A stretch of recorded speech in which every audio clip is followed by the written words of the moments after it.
Good morning guys আমি আজি চিটেটৰ 2025 কাৰণে ইংলিছ পেডাগজি এটা ক্লাছ কৰিব লৈছোঁ যিটো ক্লাছত আমি 2023 চনত যিখিনি ইংলিছ পেডাগজিত অহা MCQ আছিলে সেইখিনি আমি আলোচনা কৰিম ঠিক আছে পৰীক্ষাৰ নটিফিকেশ্যন দেৰি হৈছে সেইটো সময়ৰ ভিতৰতে অহাৰ চান্স আছে কিন্তু অহাটো চিয়ৰ পৰীক্ষা হ'বই জুলাইত হ'ব পৰীক্ষা আৰু ফাইনেল ঠিক আছে আৰু পৰীক্ষা হ'ব আপুনি নাভাবিব যে পৰীক্ষা নহ'ব চাগে এবাৰ সেইবুলি আপুনি নপঢ়াকৈ নাথাকিব যেহেতু চিটেটৰ সিলেবাসখন বহুত ডাঙৰ মই কৈছো যে পৰীক্ষাটো পাছ কৰিবলৈ সহজ কিন্তু সিলেবাসখন ডাঙৰ মানে বেছি টান নাই কিন্তু বহুতখিনি পঢ়িব লাগিব আৰু সেইকাৰণে আপোনালোকে দেৰি নকৰিব পঢ়াত লাগক ঠিক আছে আমাৰ কোৰ্স চলি আছে আপুনি ক্লাছখিনি আমাৰ চাওক ডেমো ক্লাছ চাওক ইউটিউবত পাবই আপুনি 2 4টা 5টা 10টা যেটা ডেমো ক্লাছ চাই আপুনি চাওক এভেইলেবল আছে ইউটিউবত ডেমো ক্লাছ আপুনি সেইখিনি চাই আপুনি আমাৰ কোৰ্সটো ল'ব পাৰে ঠিক আছে সো আৰম্ভ কৰিছো ইংলিছ পেডাগজি আমাৰ 2023 চনৰ MCQ এটা ক্লাছ ঠিক আছে ওকে সো প্ৰথম প্ৰশ্নটো আমাৰ আছে যে a teacher in class 2 is holding a big book আপুনি ভালকৈ কোৱেশ্চনটো এবাৰ পঢ়ক তাৰ পৰা এবাৰ পাৰিলে ট্ৰাই কৰক আপুনি আনসাৰটো দিব পাৰে নেকি a teacher in class 2 is holding a big book up and the whole class reads from the same book. The book has large fonts, illustrations and simple text so that all children can participate in reading. মই সকলোবিলাক question অসমীয়া ইংৰাজী কৰি আনো যেহেতু এটো সাবজেক্টটো হল আপোনাৰ কি ইংৰাজী সো ইয়াক আকৌ অসমীয়ালৈ লৈ আহিলে বেয়া হ'ব ঠিক আছে সো এতিয়া কোৱেশ্চনটোত আমি চাবলৈ সোমাই যাম এ টিচাৰ 2013 চনৰ পেপাৰ হয় 20 not 23 a teacher in class 2 মানে আপুনি অনুমান কৰিব লাগিব যে কিমান সৰু ল'ৰা-ছোৱালী class 2 done okay holding a big book মানে এখন ডাঙৰ কিতাপ এখন ধৰি আছে up and the whole class reads from the same book এজন টিচাৰ ক্লাছৰুমত সোমালে সোমাই পেলাই ডাঙৰ বুক এখন লৈছে বুকখন লৈ পেলাই এনেকৈ তেওঁলোক দেখুৱাইছে যে এটো কি A B আৰু সেই আখৰ গিটাৰ সাইডতে এটা এটা ছবি থাকিব সেইখনক বিগ বুক বুলি কোৱা হ'ব বিগ বুক এখন ডাঙৰ কিতাপ ঠিক আছে যিখন সৰু ল'ৰা-ছোৱালীক পঢ়াবৰ কাৰণে ইউজ কৰা হয় যিখন কিতাপত আপোনাৰ ফটো থাকিব আৰু খুব কম সিম্পল টেক্সট থাকে সেইখনকে বিগ বুক বুলি কয় সো কৈছে যে এজন শিক্ষকে ক্লাছ 2 শ্ৰেণীত সোমালে সোমাই পেলাই এখন ডাঙৰ কিতাপ হাতত লৈ দেখুৱাইছে আৰু সেইখন কি কৈছে গোটেইখিনি ল'ৰা-ছোৱালীয়ে সেই কিতাপখনৰ পৰা পঢ়িছে The book has large fonts ডাঙৰ ডাঙৰ আখৰবিলাক ইলাস্ট্ৰেশন তা ধুনিয়াকে ছবি দিয়া আছে ধুনিয়াকে ছবি দি পেলাই মানে বুজাই দিয়া আছে and simple text আৰু কমকে আখৰ থাকিব হেখিনি বহুত বেছি simple কে থাকিব so that all children can participate in reading যাৰ কাৰণে সকলো ল'ৰা-ছোৱালী একেলগে পঢ়িব পাৰে বা সেই কিতাপখন শেয়াৰ কৰিব পাৰিছে বা একেলগে পঢ়িছে এটা কথা হল যে what strategy does the teacher follow so শিক্ষকজনে এই অৱস্থাত কোনটো টেকনিক ফলো কৰিলে guided reading shared reading jigsaw reading and allowed reading ঠিক আছে allowed reading মানে হৈ গল আপোনাৰ যে আমি ডাঙৰ ডাঙৰ যে পঢ়ো আমি যে ৰিডিং কৰিবলৈ যে শিকাও ল'ৰা-ছোৱালী হেতু কি হ'ব তোমাৰ allowed reading হ'ব ঠিক আছে জিগছয়েত কথাই নাহে ঠিক আছে গাইডেড নহব গাইডেড মানে অকল কি এনেকুৱা ডাঙৰ বুকখন দাঙি ধৰিলে যে গাইডেড ৰিডিং হ'ব তেনে কথা নহয় ঠিক আছে সো গাইডেড আপুনি যি কোনো ধৰণে আপুনি গাইড কৰিব পাৰে এজন শিক্ষক হৈ পেলাই আপুনি ক্লাছৰুমত গৈ পেলাই আপুনি তা ক'ব পাৰে তুমি পঢ়া মই চাই আছো বা তুমি সৰু সৰুকে নপঢ়িবা ডাঙৰ ডাঙৰকে পঢ়া এইটো স্পেলিং এনেকে নহয় এনেকে পঢ়া সো গাইড তোমাৰ গাইডেড এডুকেশনত বা গাইডেড তোমাৰ ৰিডিংত অকল যে বিগ বুক লাগিব কথা নাই ঠিক আছে সো গাইডেড তোমাৰ যি কোনো উপায়েৰে যি কোনো ওয়ে ফলো কৰি পেলাই এজন টিচাৰে কি কৰিব পাৰে গাইড দিব পাৰে এজন ষ্টুডেন্টক ঠিক আছে সো এটা এটো নহয় আৰু এটো তোমাৰ কাৰণে কি হ'ব শেয়াৰ ৰিডিং ঠিক আছে সো শেয়াৰ ৰিডিং কি হ'ব কাৰণ একেখন কিতাপকে ফলো কৰিছে ন সো ডাঙৰ এখন কিতাপ টিচাৰ জনে হাতত লৈ আছে আৰু যিখন কিতাপৰ পৰা গোটেই ক্লাছটোৱে পঢ়িবলৈ লৈছে আৰু সেই কাৰণে এটো তোমাৰ কি হ'ব আনসাৰটো শেয়াৰ ৰিডিং হ'ব ঠিক আছে সো কোৱেশ্চনটো পঢ়ি মানে একদম ধুনিয়াকে চাব যে কোন ক্লাছৰ কথা দিয়া আছে ঠিক আছে সো হেতু বিষয় আমি ভালদৰে চোৱাটো বহুত বেছি দৰকাৰ নেক্সট কোৱেশ্চনটো চাব আপুনি এই ধৰণে আছে যতিন a class 2 student হেতু এটা class 2 লৰাই has a hearing impairment তাৰ অলপ কি আছে তোমাৰ hearing problem আছে যে তেওঁ অলপ কামৰ কি আছে problem আছে তেওঁ কমকে শুনা পায় বা অলপ difficult আছে as a language teacher what could be the appropriate strategy to scaffold him কৈছে যে ধৰিলে আপুনি এজন শিক্ষক আৰু যেহেতু ল'ৰাজনৰ অকমান কাণেৰে শুনা problem আছে সো সেই প্ৰবলেমটো ঠিক কৰিবৰ কাৰণে আপুনি এজন ল্যাঙ্গুৱেজ টিচাৰ হিচাপে তলক কোনটো ষ্টেপ ফলো কৰিব তলক কোনটো ষ্টেপ লব আপুনি আনসাৰটো কমেন্ট কৰি লব তাৰ পৰা মোৰ এক্সপ্লেনেশন চাব promote the classmates to use gestures while communicating with him and be supportive হ'ব পাৰে আমি চাম b such children should go to special schools where they will learn better কৈছে যে সেই তেনেকুৱা ধৰণৰ ষ্টুডেন্ট সেই তেনেকুৱা ধৰণৰ শব্দটোৱে আমি ইউজ কৰিব নোৱাৰিম সেই তেনেকুৱা ধৰণৰ ষ্টুডেন্ট বোলে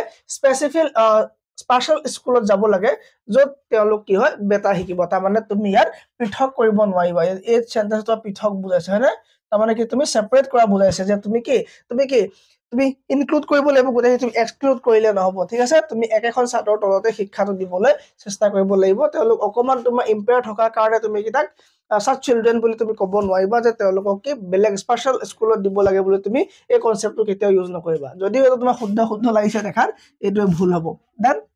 focusing more on such a child will minimize teaching time of other children কৈছে যে সেই তেনেকুৱা ধৰণৰ ল'ৰা ছোৱালীৰ ওপৰত যদি আমি বেছিকৈ কনসেন্ট্ৰেট কৰো তেতিয়া বোলে কি হ'ব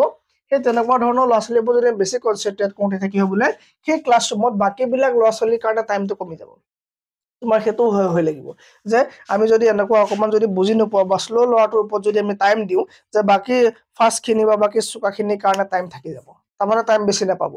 নহব সো হেতু ডাইভাৰ্সিটি থাকিব ক্লাছৰ হেতু থাকিব যে টিচাৰ এটো ভাবিলে নহব যে মই তাক টাইম দিয়াৰ কাৰণে বাকি সকলে টাইম নাপাব আৰু সেই ধৰণৰ বাকি বিলাক ল'ছলি কি হ'ব ভাবিলে নহব ঠিক আছে কাৰণ তোমাৰ ডাইভাৰ্স থাকিব যে বুজি নপোৱাটো অকমান ওচৰলে গৈ হলো তাক অকমান তুমি বলে স্যাৰ এটো কি হ'ব তুমি অলপ গৈ তাক হেল্প কৰিবই লাগিব হেতু তুমি এটো ভাবিলে নহব যে তাক টাইম দি মই বাকিবোৰ টাইম নাপাব not a way ঠিক আছে সো তুমি সকলোকে টাইম দিব লাগিব কিন্তু তেওঁক অকমান টাইম দিব লাগিব তেওঁক টাইম দিয়াৰ কাৰণে বাকিবিলাকে টাইম কম পাব বুলি তুমি ভাবিলে নহব inform the principal that your class is not accepting and cooperating with the child তুমি গৈ পেলা টিচাৰ গৈ কমপ্লেইন দিবানি সো তুমি গৈ প্ৰিন্সিপালক গৈ কমপ্লেইন দিবা তোমাৰ এটো কি এজ এ টিচাৰ তুমি কি কৰিলা কামটো ঠিক আছে তুমি মাত্ৰ কমপ্লেইন কৰিলা এজ এ টিচাৰ তুমি কি সলভ কৰিলা নাই কৰা আৰু এটো তোমাৰ কি নহয় প্ৰবলেমটো সলভ নহয় সো প্ৰবলেমটো সলিউশন লাগে সো তুমি কি কৰিবা প্ৰমোট দা ক্লাছমেট আৰু সেই লৰাটো যিখিনি লগৰীয়া হ'ব সেই লগৰীয়া বিলাকক গৈ তুমি কবা যে তোমালোকে তাৰ লগত কথা পাতোতে বা গুটেখিনি ল'ছলে তোমালোকে কথা পাতোতে কি কৰিবা জেস্চাৰ্স ইউজ কৰিবা তাৰমানে তোমালোকে অংগী ভংগীৰে কথা পাতিবা ক'ত গৈছিলা কি খালা এনেকে আমি যেনেকে জেস্চাৰ্স দিতে মই তোমালোকক বুজাই আছো না আপোনালোকক সো এই ধৰণে কৈছে যে জেস্চাৰ্স ইউজ কৰিব কৈছে যাতে তাক আমি সাপোৰ্টিভ হয় ঠিক আছে ঠিক আছে সো তালৈ কথা পাততে আমি যাতে তাক আমি সাপোৰ্ট কৰিব পাৰো তাৰ লগত আমি কথা পাততে আমি কি কৰিম আমি জেস্চাৰ্স ইউজ কৰিম ঠিক আছে সো শিক্ষক যদি জেস্চাৰ্স ইউজ কৰিব লাগে সেই ক্লাছটো বেছিকৈ ক্লাছ বুক কৰিব লাগে ঠিক আছে সো এটা তোমাৰ কি হ'ব এটো কাৰণে কোৱেশ্চন নম্বৰ 2 আনসাৰ কি হ'ব এই question is correct then next one it was a question number 3 assertion early literacy is what children know about reading and writing before they read or write কৈছে যে early literacy কি হয় তো এটা early literacy কি হ'ব early literacy is what children know about reading and writing before they read or write তাৰ মানে কৈছে যে এটা শিশুৱে স্কুলত পঢ়া আৰু লিখিবলৈ যোৱাৰ আগত ঠিক আছে স্কুলত কি কৰে পঢ়া আৰু লিখাৰ আগত পঢ়া আৰু লিখাৰ আগত কি কৰে কিছুমান বস্তু ঘৰ শিকে সো কি শিকে কেনেকৈ পঢ়িব লাগে বা পঢ়াৰ বিষয় মানে পঢ়াৰ বিষয় ধাৰণা ঠিক আছে সো কি বস্তু পঢ়া লিখা কি বস্তু এই বিলাকৰ বিষয়ে অকমান মানে কিবা কিবি জ্ঞান অকমান ঘৰত পাই যায় ধৰা তাক তুমি কলা যে এপলটো লিখা হি এনেকে দিলে এনেকে দিলে হনে সো একো নাজানে কিন্তু এনে কলমটোলে ঘূৰাই ফুৰিলে সো এইবিলাক কি হয় তাক পঢ়া যে এইবিলাক তোমাৰ বিলাক কি হ'ব এইবিলাক হ'ব তোমাৰ পঢ়া আৰু লিখাৰ আগত স্কুলত মানে হি পঢ়া লিখা কৰ আৰম্ভৰ আগত পঢ়া আৰু লিখা এই দুটা বস্তুৰ বিষয় যিখিনি জানে ঠিক আছে তাক আমি আৰ্লি লিটাৰেচাৰ বুলি ক'ম ঠিক আছে আৰ্লি লিটাৰেচাৰ মানে কি হ'ব শিশু এটা স্কুলত গৈ পঢ়া লিখা কৰাৰ আগত এই পঢ়া লিখাৰ বিষয় যিবিলাক বস্তু তেওঁ শিকিছে ঘৰত যে ঘৰত কোনোবা কিতাপ এখনলৈ পঢ়ি থকা দেখিছে হি তেতিয়া গম পায় যে এইটো মানে পঢ়া ঠিক আছে তাক তুমি যেতিয়া পঢ় বুলি ক'বা হি যেতিয়া এখন কিতাপ এখন ল'ব কিন্তু গম নাপায় কি পঢ়া কিন্তু পঢ়া আৰু লিখাৰ বিষয় অলপ জ্ঞান তাৰ মানে ডেভেলপ হৈছে সেইখিনিক আমি আৰ্লি লিটাৰেচাৰ বুলি ক'ম সো যদি আমি ভালকে চাও তো পইণ্ট আৰ্লি লিটাৰেচাৰ বেলেগ একো নহয় বোলে children know about reading and writing before they read or write ঠিক আছে সো তেওঁলোকে পঢ়া লিখা আৰম্ভ কৰাৰ আগত যিখিনি তোমাৰ পঢ়া লিখাৰ বিষয়ে জনা বা তোমাৰ জ্ঞান অৰ্জন কৰা সেইখিনি তোমাৰ আৰ্লি লিটাৰেচাৰ বুলি কয় ইয়েস এটো পইণ্ট তোমাৰ কাৰেক্ট আছে এটো পইণ্ট তোমাৰ শুদ্ধ নেক্সট কৈছে যে ৰিজনটোত early literacy starts when a child learns to read and write at school during early childhood care and education ঠিক আছে চাবা এই পইণ্টটো শুদ্ধ হয় এই পইণ্টত কোৱা কথাখিনি শুদ্ধ হয় কিন্তু ই এটা এক্ট হয় বা ই এটা তোমাৰ এডুকেশন পলিসি আন্ডাৰত পৰে তোমাৰ কি হয় এটা এডুকেশ্যন পলিচি আন্ডাৰত পৰে সো এই পইণ্টটো ইয়াৰ কাৰণে কি নহব তোমাৰ তুমি শুদ্ধ শুদ্ধ দেখি পেলাই তুমি ইয়াক ক'লে নহব যে এইটো শুদ্ধ বুলি ক'লে নহব সেইকাৰণে ইয়াত তোমাৰ শৰ্টকাটটো দি দিছে লগত ঠিক আছে সো পলিচি আন্ডাৰ হোৱাৰ কাৰণে তুমি এইটো কি ক'ব নোৱাৰিবা এইটো এই পইণ্টৰ কাৰণে যে এইটো হয় বুলি তুমি ক'ব নোৱাৰিবা ঠিক আছে সো এইটো এটা টোটালি বেলেগ এটা বস্তু এইটো টোটালি এটা তোমাৰ কি হয় সেপাৰেট বস্তু আৰু সেপাৰেট বস্তু তুমি ইয়াৰ লগত লগাব কেতিয়াও কি হ'ব নোৱাৰিবা ঠিক আছে সো এই কাৰণে এই পইণ্টটো ফাৰ্স্ট পইণ্টটো কাৰেক্ট আৰু সি টো ভুল মানে বি টো ভুল okay so year both a and b are true নহয় both a and b নহয় a is true but r is false ঠিক আছে a is true মানে assertion টো শুদ্ধ হয় আৰু তোমাৰ যেটো ইয়াৰ ৰিজন হয় ৰিজনটো কি হ'ব ভুল হ'ব ঠিক আছে ইয়াৰ ৰিজনটো হ'ব ভুল ডান next question চোৱা the domain that includes the competence of word awareness rhyme awareness and awareness of sound ঠিক আছে কৈছে যে তোমাৰ সাৱধানতা বা সচেতনতা বা সজাগ তো কিহৰ সজাগ ৱৰ্ডৰ সজাগ ৰাইমৰ সজাগ আৰু এৱেৰনেস অফ সাউন্ড ঠিক আছে এই তিনিটা তোমাৰ কাৰ লগত জড়িত তোমাৰ সাউন্ডৰ লগত জড়িত এই তিনিটা তোমাৰ কাৰ লগত জড়িত সাউন্ডৰ লগত জড়িত ৱৰ্ডও তোমাৰ সাউন্ডৰ লগত জড়িত ঠিক আছে আৰু তোমাৰ কি আছে তোমাৰ ৰাইম আছে সো তুমি শুনিবাহে কিটা বস্তু ন ৰাইম আছে আৰু তোমাৰ কি আছে সাউন্ড আছে সো এই তিনিটা বস্তু তোমাৰ কি হ'ব ফোনৰ লগত জড়িত হয় না সো ফোনৰ লগত জড়িত মানে কি ফনেটিক্সৰ লগত জড়িত বা ফনোলজিৰ লগত জড়িত ঠিক আছে সো তুমি ইয়াত চোৱা যে আমাক কৈছে যে এই তিনিটা বস্তু কোনটো আন্ডাৰত পৰিব বা within words which engages learners meaningfully with languages so তোমাৰ কোনটো পাৰ্টৰ লগত সোমাব বুলি কল তোমাৰ এইটো তোমাৰ লিটাৰেৰী এৱাৰনেস হয় নেকি নহয় এই তোমাৰ কমিউনিকেশন এৱাৰনেস হয় নেকি নহয় স্পোকেন এৱাৰনেস নেকি নহয় তোমাৰ গোটেই তিনিটা বস্তু শুনাৰ লগত তোমাৰ সাউন্ড আছে ন ইয়াত সাউন্ড এৱাৰনেস বুলি কৈছে তো তেতিয়া আমাৰ শুনাৰ লগত সো শুনাৰ কাৰণে তোমাৰ কি ফোন আহিব ঠিক আছে ফনোলজিক্যাল এৱাৰনেস ইয়াৰ কাৰণে তোমাৰ কাৰেক্ট হ'ব অপচন নাম্বাৰ বি ফনোলজিক্যাল এৱাৰনেসৰ আন্ডাৰ এইটো শুদ্ধ হ'ব ঠিক আছে গম পাইছা নেক্সট কোৱেশ্চন চোৱা a language disorder that affects communication skill and comprehension ability so তুমি language disorder মানে language disorder মানে কি ভাষাৰ ক্ষেত্ৰত যেটো তুমি পোৱা ডিফিকাল্টি হেৰ কোনটো বুজাব ঠিক আছে ভাষাৰ ক্ষেত্ৰত পোৱা মানে ভাষা তুমি আন্ডাৰষ্টেণ্ডিং নহব তুমি বুজি নাপাবা কোনোবা কথা কৈ আছে তুমি একো বুজি নাপাবা ঠিক আছে সো কমিউনিকেশন স্কিলত কেনেকৈ এফেক্ট কৰিব প্ৰথমটো আছে ডিসক্যালকুলিয়া আমি জানিছিলো যে তোমাৰ ক্যালকুলেশন তোমাৰ নাম্বাৰৰ লগত জড়িত আছিল হয় না এই তোমাকে ক্যালকুলেশন ভুল হ'ব হয় না ক্যালকুলেশন কৰিব নোৱাৰিব তোমাৰ কি গণনা কৰিব নোৱাৰিব হয় না ডিসফ্ৰেচিয়া সো মই কলো যে তোমাৰ যদি তোমাৰ কি হয় তোমাৰ যদি কমিউনিকেশন স্কিলৰ কথা আহে যদি তোমাৰ ল্যাঙ্গুৱেজ আছে তাত তুমি কি লিখাবা ডিসফ্ৰেচিয়া লগাবা কি লগাবা ডিসফ্ৰেচিয়া এই ডিসফ্ৰেচিয়া তোমাৰ কি হ'ব এই ল্যাঙ্গুৱেজ ডিসঅৰ্ডাৰ হ'ব যদি কোনোবা কিবা এটা কৈ থাকে মানুহে বুজি নাপাব ঠিক আছে যাৰ তোমাৰ ল্যাঙ্গুৱেজ ডিসঅৰ্ডাৰ থাকিব এই কি বুজি নাপাব এই তোমাৰ কি বুজি নাপাব মই কি কৈছো তুমি বুজি নাপাবা তুমি কোৱা কথাখিনি মানে তুমি ভালকৈ আয়ত্ত কৰিব নোৱাৰিবা ভালকৈ তুমি পঢ়িলে বুজি নাপাবা ঠিক আছে তুমি কি মানে শুনিলে তুমি বুজি নাপাবা বা তুমি ক'ব নাজানিবা সেই কথাটো এই তোমাৰ কি হ'ব কমিউনিকেশন স্কিলত তোমাৰ ডিসঅৰ্ডাৰ হ'ব হেটো তোমাৰ কি হ'ব ডিসফ্ৰেচিয়া বুলি কোৱা যাব ঠিক আছে ডিসপ্ৰেক্সিয়া কি আছিল বাৰু ডিসপ্ৰেক্সিয়া কবি মানে ডিসপ্ৰেক্সিয়া কি তোমাৰ মটৰ ডিজিজ হয় তোমাৰ হয় নেকি এই মটৰ ডিসপ্ৰেস মানে কি মটৰ লগত জড়িত তোমাৰ খুজ কহা মেলা লগত জড়িত হ'ব এটা বেমাৰ ঠিক আছে ডিসলেক্সিয়া আমি পাইছিলো যে কি আছিল আমি কি পঢ়িছিলো যে এটা কি পঢ়াৰ ক্ষেত্ৰত জড়িত বেমাৰ ডি টু বি পঢ়িব হয় না তোমাৰ 6 to 9 পঢ়িব সো এই ধৰণৰ যিবিলাক বেমাৰ হ'ব তোমাক ৰিডিং ৰিলেটেড হেতু তোমাক কি বুলি কয় ডিসলেক্সিয়া বুলি কয় আৰু লিখাৰ প্ৰবলেমটো মানে কি লিখে তেওঁলোকে পঢ়িবলৈ বহুত দিগদাৰ হ'ব হেতু তোমাৰ কি হ'ব ডিসগ্ৰাফিয়া হ'ব হেতু তোমাৰ কি হ'ব ডিসগ্ৰাফিয়া তোমাৰ কি ৰিটেনৰ লগত জড়িত কাৰ লগত ৰিটেনৰ লগত জড়িত তোমাক কি লিখে একো পঢ়িবলৈ তেওঁলোকৰ দিগদাৰ হ'ব ঠিক আছে হ'ব ডিসপ্ৰেক্সিয়া তোমাৰ কি ল্যাঙ্গুৱেজ ডিসঅৰ্ডাৰ হ'ব আৰু ডিসপ্ৰেক্সিয়া মটৰ ডিসঅৰ্ডাৰ আৰু ডিসলেক্সিয়া কলো মই এটো কি ৰিডিং ডিসঅৰ্ডাৰ মানে কি পঢ়িবলৈ দিগদাৰ পাব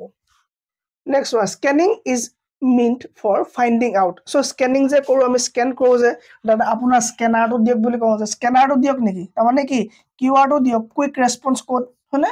আমাক কি দিয়ক বুলি ক'ব লাগে আমি কুইক ৰেসপন্স কোড হয়নে কিন্তু আমি কওঁ কি স্ক্যানাৰ সো এই কিওয়াৰ্ডটো যেটো বস্তুটা স্ক্যান কৰিব হেতুহে স্ক্যানাৰ হ'ব ঠিক আছে সো যেটো বস্তু স্ক্যান কৰিব হেতুহে তোমাৰ কি হ'ব স্ক্যানাৰ হ'ব ঠিক আছে এতিয়া কৈছে যে স্ক্যানিং মানে কি স্ক্যানিং মানে হৈ গল যে আমি কি এটা স্ক্যানিং চাব আপোনাৰ এটা পাৰ্টিকুলাৰ বস্তু খে স্ক্যান কৰা যায় ঠিক আছে সো তুমি কিবা এটা বস্তু পোৱা না তুমি ভাবিলা যে মই গুগল কৰি ইয়াৰ মিনিংটো চাও তুমি গোটেই পেজটো দৰকাৰ নহয় ঠিক আছে এটা পাৰ্টিকুলাৰ বস্তু তুমি লোৱা সো পাৰ্টিকুলাৰ বস্তু বা কিউআৰ কোড এটা পাৰ্টিকুলাৰ বস্তু এটা যেতিয়া লাগে তোমাৰ কি নহব তোমাৰ মিল নাযাব সো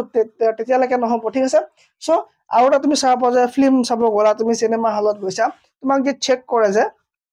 টিটিট কৰি তোমাক কি বস্তু কাৰণে সো পাৰ্টিকুলাৰ বস্তু এটা ডিটেক্ট কৰিবৰ কাৰণে তাত ফিট কৰা আছে যে তোমাৰ এই ধৰণৰ বস্তু বা মেটেলৰ বস্তু বা গুটখা পেকেট ঠিক আছে সো তেনেকুৱা ধৰণৰ কিবা এটা পাৰ্টিকুলাৰ বস্তু এটাকে কি কৰে হি স্কেন কৰে বা ডিটেক্ট কৰে ঠিক আছে সো স্কেনিং মানে তোমাৰ কি হ'ব the opinion of the author difficult word specific আইটেমৰ পিস অফ ইনফৰমেশন তুমি চিন দিবা ঠিক আছে সো কি হ'ব ইয়াৰ কাৰণে কোৱেশ্চন নম্বৰ 7 ৰ সি টু কাৰেক্ট আনসাৰ বাকিটা তোমাৰ কি হ'ব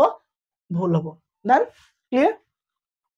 Next one. A teacher believes that development of language is a continuation of general cognitive development. Sabo, a question to board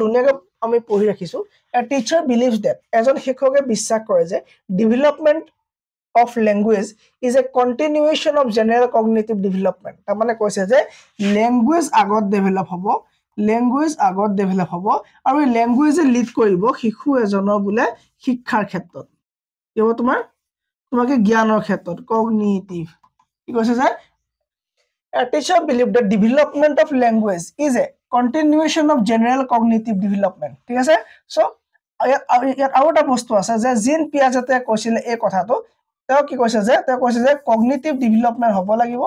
cognitive development হ'ব লাগিব তেতিয়া কি হ'ব পাৰিব এজন মানুহে বা এটা শিক্ষাৰ্থীয়ে শিকিব পাৰিব ঠিক আছে সো প্ৰথমে কগনিটিভ ডেভেলপমেন্ট হ'ব তাৰপৰা তোমাৰ কি হ'ব ল্যাঙ্গুৱেজ ডেভেলপমেন্ট হ'ব ঠিক আছে ভাইগটস্কি মতে কি আছিল আমি গোটেই থিওৰিখিনি পঢ়ি ৰাখিছো না ৰাখিছো সো ভাইগটস্কি কৈছিল যে ল্যাঙ্গুৱেজ এটা টুল হয়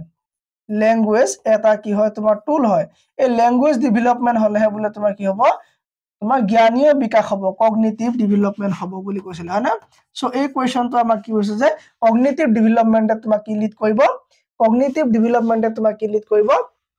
या तुम्हार language lead करिব ठीक আছে so কৈছে যে a teacher believes that development of language is a continuation of general cognitive development তা মানে কৈছে যে cognitive development যিমান বাহিব আৰু হিমানে তোমাৰ কি হ'ব ভাষাৰ বৃদ্ধি হ'ব ঠিক আছে বা তোমাৰ language তুমি জানিবা so ইয়াত কৈছে যে কোনটো থিওৰিটিক্যাল মানে পাৰ্সপেক্টিভৰ পৰা এটা কোৱা হৈছে আৰু তোমাৰটো কি হয় জিন পিয়াজেট থিওৰি হয়নে so জিন পিয়াজেট বাই মহন্ত ছাৰ মাৰিব আপুনি বিএফ স্কিনাৰ থিওৰি মাৰিব আপুনি প্ৰতিটো থিওৰি মই ইউটিউবত দিয়া হৈ আছে ফ্ৰী অফ কষ্ট আপুনি তাক চাব পাৰিব চাই পেলাই আপুনি কোৰ্সটো ল'ব অফাৰ প্ৰাইস চলি আছে ঠিক আছে এই দুদিনৰ কাৰণে অফাৰ প্ৰাইস চলি আছে আপোনাৰ পেপাৰ 1 আৰু পেপাৰ 2 কাৰণে একদম কম মূল্যত আপোনাক কি দিয়া হৈছে দুইখন পেপাৰ আপোনাক দিয়া হৈ আছে ঠিক আছে আপুনি ডাউনলোড কৰিব যদি কিবা সুধিব লগা থাকে মোক এইটো নম্বৰত ফোন কৰি পাৰিব 5267 আপুনি ফোন কৰি পাৰিব মোৰ নামটো এনেকৈ আপুনি সেভ কৰি ৰাখিব ঠিক আছে Okay, so A to question answer ki hobo Jean Piaget hobo. Done. Next question. Grammar translation method of teaching language focuses on. Grammar translation ami kene kor. Amak je school je ase translation je koribola hai no amar. ठीक আছে. So translation ami kene koribola lage. Ami sabab prothom to je language use as the main focus. Form focused teaching. Meaning focused teaching, strengthening the pronunciation while learning. So pronunciation ama etia bohutoy bhul ase. ঠিক আছে etia ami bohote CH ami okol s ami pohat etia ami bhul koru hane. Etia ami jodi moi jodi ko bohote etu pohibole etia digdar pabo. ঠিক আছে bohote etia etu pohibole egita word pohibole shuddhoke bohote digdar pabo. ঠিক আছে etu hol sh shaw ship chips aru etu normal ship. ঠিক আছে okay so এটো বাদ দিছো আমি হেকারে কৈছো যে ভাষা এটা তোমাৰ ট্ৰান্সলেট কৰাৰ ক্ষেত্ৰত প্ৰনাউন্সিয়েচনৰ ভূমিকা নাই মিনিংটো ইমানটা দৰকাৰ নাই আমি মিনিং উলিয়াই লম এনিও ঠিক আছে এই ফৰ্ম ফোকাসটো ভেৰি ইম্পৰ্টেন্ট ফৰ্ম মানে গাঁথনিটো ঠিক আছে আমি জানো যে ইংলিশত subject plus verb plus object যদি আমি অসমীয়া কৰিবলৈ যাও মই কি হ'ব সাবজেক্ট মই হয়নে ভার্ব খালু ভাত মই খালু ভাত ঠিক আছে ইয়াক যদি মই ইংলিশ কৰিবলৈ যাও ইয়াক যদি আমি কেনেকৈ লিখিব লাগিব আই রাইস ইট হ'ব না নহব ঠিক আছে সো আমি সো এই ভাষাৰ যেটো আমি ফর্ম হয় এই ফর্ম খিনি আমি জানিব লাগিব subject plus verb plus object আমি কেনেকৈ ইউজ কৰিব লাগিব ঠিক আছে ইয়াত আমি প্ৰতিটো টেন্স কেনেকৈ ইউজ কৰিম ইয়াত আমি প্ৰিপজিশন কেনেকৈ লগাম ঠিক আছে তাৰ মানে গোটেই ফৰ্মেশনটো গোটেই ফৰ্মটো আমি গোটেই ধুনিয়াকৈ জানিলেহে আমি এটা কি আমি ল্যাঙ্গুৱেজ ট্ৰান্সলেচন কৰিবলৈ বা আমি কি গ্ৰামাৰ ট্ৰান্সলেচন কৰিবলৈ ভাল হ'ব সো গ্ৰামাৰ ট্ৰান্সলেচনৰ বাবে তোমাক কি লাগিব rules খিনি বহুত বেছি ইম্পৰ্টেন্ট হ'ব ঠিক আছে সো rules are mandatory ঠিক আছে সো আমি যেতিয়ালৈকে rules খিনি পঢ়িব মানে নাজানিম বা আমি rule খিনি আয়ত্ত নকৰিম তেতিয়ালৈকে আমি কি নোৱাৰিম ভাষা এটা আমি কেতিয়া আমি কি গ্ৰামাৰ ট্ৰান্সলেচন কৰিবলৈ নোৱাৰিম ঠিক আছে ক্লিয়াৰ ওকে নেক্সট কোৱেশ্চন চাবা which one of the following is not the characteristic of remedial teaching? Remedial teaching মানে গম পাইছা নে তুমি এই remedial teaching ৰ তুমি কি কৰিব পাৰা তুমি মানে কাক কয় remedy মানে চিকিৎসা কি হয় তোমাৰ চিকিৎসা চিকিৎসা স্পেলিং হৈছে না জানো ঠিক আছে চিকিৎসা মানে কি তুমি কিবা এটা প্ৰবলেম হৈছে তাক তুমি চিকিৎসা দিয়া হোম ৰেমেডি মানে ঘৰুৱা চিকিৎসা কিবা এটা প্ৰবলেম তাৰ হোম ৰেমেডি কি তুমি ৰেমেডি কেতিয়া দিবা কিবা এটা বস্তু তুমি আইডেন্টিফাই কৰিব লাগিব প্ৰথমে তুমি ডায়াগনোজ কৰিব লাগিব কি বেমাৰ সো ডায়াগনোজ কৰাৰ পাছতহে তুমি ৰেমেডি দিব পাৰিবা সো সেই কথাটো ইয়াতো কি হ'ব তোমাৰ খাপ খাব কৈছে যে তলৰ কোনটো ৰেমেডিয়েল টিচিং নহয় নহয় বুলি কৈছে চাবা নে হয় Okay. It can be used for improving language skill. Hobo pare yak ami language skill dibo paru. It can be used to rectify a which of the following is not to bad dia is koiswa. It can be used to rectify a particular problem area. Hoy je eta jagat eta hikur problem ase he particular area problem ase tat tumi thik koriya tak tumi scaffold dia aru hikiyo bhal hoy jabo eto shuddho to be carried out after the identification of problem and challenges faced by student ঠিক আছে okay so কৈছে যে মই আপোনাক কি কৈছিলো যে প্ৰথমে কি হ'বই প্ৰথমে কি হ'ব লাগিব প্ৰথমে ডায়াগনোজ কৰিব লাগিব ডায়াগনোজ কৰাৰ পাছত তুমি কি ৰেমেডি দিব পাৰিবা ঠিক আছে প্ৰথমে ডায়াগনোজ তাৰপৰা ৰেমেডি ঠিক আছে সো characteristics of তোমাৰ কোনটো হয় বুলি ক'লে তোমাৰ কি হ'ব আনসাৰটো এটো হ'ব ঠিক আছে টু বি carried out প্ৰথমে আইডেন্টিফাই কৰাব লাগিব তাম ডায়াগনোজ কৰিব লাগিব সো ডায়াগনোজ নকৰাকে তুমি এটো কাম কৰিব নোৱাৰিবা সো যতে ডায়াগনোজ পাবা তুমি সেই কোৱেশ্চনটো কিবা সেই অপচনটো তুমি শুদ্ধ কৰিব লাগিব ঠিক আছে আইডেন্টিফিকেশন অফ প্ৰবলেম প্ৰথমে প্ৰবলেম আইডেন্টিফাই কৰিব লাগিব and challenge faced by the student মানে যেটো প্ৰবলেম ষ্টুডেন্টে ফেস কৰি আছে সেই প্ৰবলেম আইডেন্টিফাই কৰি তাক তুমি কৰিবা তাক তুমি দৰব দিবা বা তুমি তাকে ৰেমেডিয়েল টিচিং কৰিবা ঠিক আছে সো আশা কৰো ভাল পালে সকলোৱে ক্লাছটো আৰু আমাৰ প্ৰতিটো সাবজেক্টৰ ক্লাছ হৈ আছে আৰু প্ৰতিটো থিওৰি পঢ়াৰ পাছতে আমি এনেকে এমসিকিউ কৰো আৰু 200 এমসিকিউ কে আমি এতিয়া আপলোড কৰিবলৈ আৰম্ভ কৰি দিম প্ৰতিটো টপিকৰ পৰা প্ৰতিটো ক্লাছৰ পাছৰ পৰা আৰু প্ৰতিটো ক্লাছ আমাৰ থিওৰি বেসিছত হৈ যায় আপুনি ডেমো ক্লাছ চাই আহক মই গ্যাৰান্টি দিছো আপুনি এই ধৰণৰ ক্লাছ কতো নাপায় যদি এই ধৰণৰ ক'বাত আপুনি সিটেটৰ ক্লাছ পাই আছে আমাৰ অসমত মোকাই জনাক আপোনাক মই কিনি দিম হে কোৰ্সটো থ্যাংক ইউ ভেৰি মাচ